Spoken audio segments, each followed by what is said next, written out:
Why is this topic, religion and death, considered as taboo, turn off topics in our social gatherings?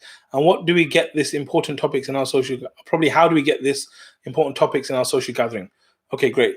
So basically he's saying that sometimes you might be in a gathering with friends and family and stuff, and you start talking about like religion or death or something, and it just puts people off. They're just like, oh, forget this, let's just talk about something else, right? The reason for that is because it's uncomfortable.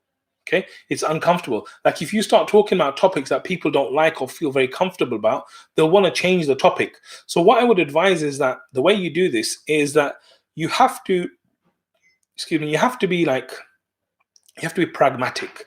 You need to think about the way you're approaching things, and the way you talk to people has to be based on their interests, because the way you influence someone is based upon what influences them already. Okay, so for example, let's say that I really, really love coffee. Okay, imagine I love coffee. Now, if you start talking to me about death randomly, I probably won't want to speak about it, especially if I'm not comfortable about it, right? But if you start talking about coffee, right, and you go, you know, as someone who loves coffee, that great coffee gets ruined if you boil the water. Okay, this is what my brother was saying the other day. He said, if you boil the water fully, it burns the coffee and it affects the coffee. Okay, so boiling it will kill the coffee. Okay, how do you feel about, like, you know, drinking killed coffee? You know, probably they'll say it's horrible, I don't like drinking it and stuff. It's like, well, what if your life is like that? Okay, what if your life is like burnt coffee? Be like, what do you mean by that?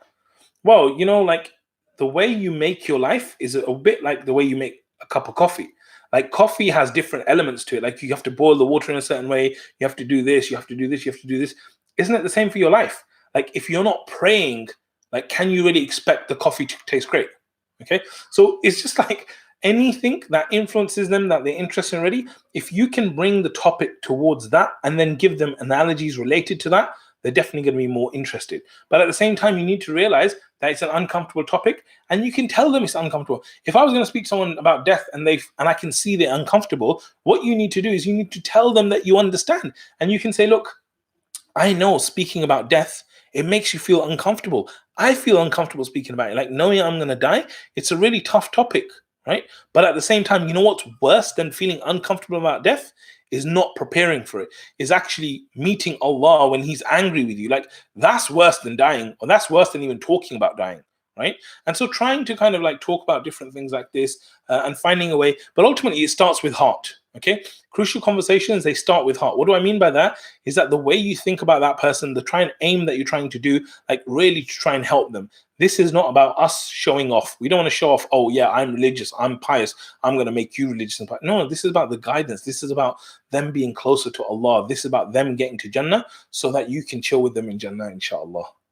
So JazakAllahu khair for the question. May Allah make it easy for you. And it's wonderful that you're thinking about these things as well.